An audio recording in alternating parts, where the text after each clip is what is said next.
Berdasarkan perkembangan pertanian organik periode tahun 2001 hingga 2006, ditemui beberapa permasalahan yang terkait dengan budidaya, sarana produksi, pengolahan hasil, pemasaran, sumber daya manusia, kelembagaan, dan regulasi.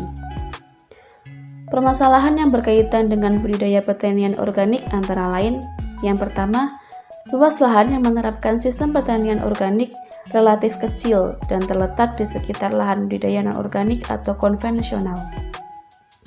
Hal ini terkait dengan kepemilikan lahan petani yang kecil, sehingga ketika petani tersebut merubah sistem budidayanya menjadi pertanian organik, luas lahan yang digarap atau diusahakan hanya seluas lahan yang dimilikinya. Demikian halnya dengan lahan yang diusahakan oleh kelompok tani organik. Luasannya masih kecil karena tidak semua anggota dalam kelompok tani tersebut merubah budidaya pertaniannya dari konvensional ke organik. Kecilnya lahan yang diusahakan juga terbentur pada lokasi lahan yang berada di sekitar lokasi atau di tengah lokasi budidaya pertanian konvensional.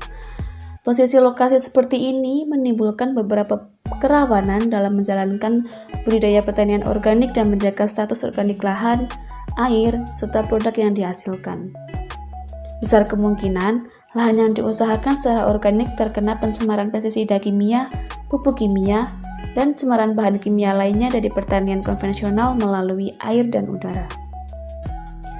Masalah yang kedua adalah sumber air yang ada sudah tercemar pupuk pestisida dan bahan kimia lainnya. Sumber daya air sangat berperan dalam menunjang keberhasilan usaha pertanian, tak terkecuali pertanian organik.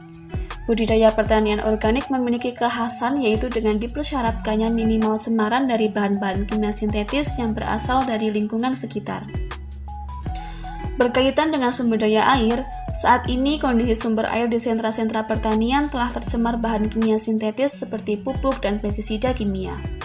Kondisi ini menjadi masalah bagi petani organik, karena untuk mendapatkan air yang bebas atau minim bahan pencemar harus dilakukan dengan cara mencari sumber air alternatif seperti sumur bor, membuat saluran air dari bagian hulu sungai, mengolah air terlebih dahulu dengan cara mengendapkan atau memberi perlakuan agar dihasilkan air yang sudah tidak tercemar.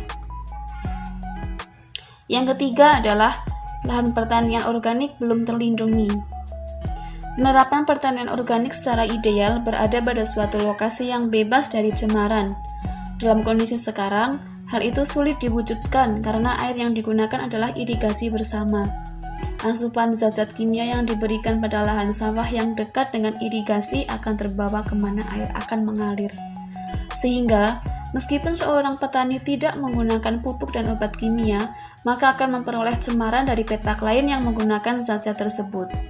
Saat ini banyak lahan pertanian yang disewa oleh petani pebisnis maupun pemodal asing untuk kegiatan hortikultura.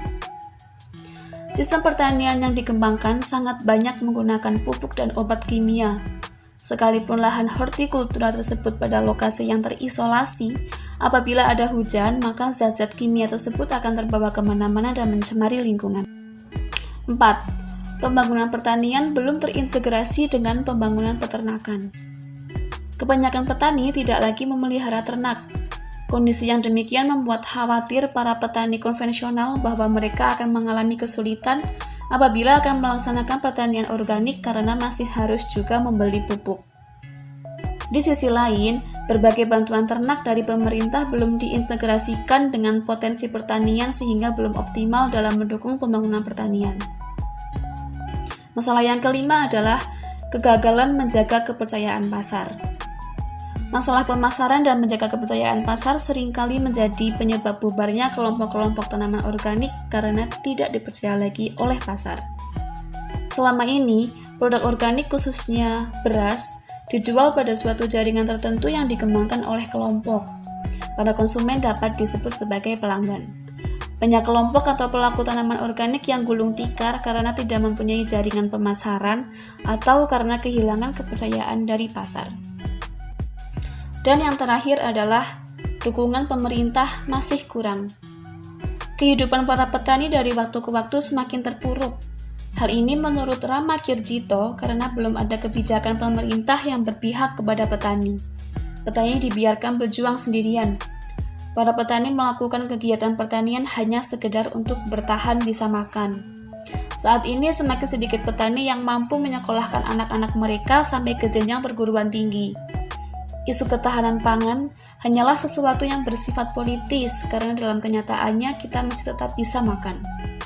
Ini dimunculkan supaya seolah-olah ada kepedulian dari pemerintah kepada para petani. Karena berbagai persoalan ini menjadi kurang relevan untuk berbicara mengenai tanaman organik atau non-organik. Dalam pandangan Rama Kirjito, saat ini pertanian organik sulit dijadikan perjuangan politik. Aspirasi petani tidak pernah diangkat dalam konstelasi politik.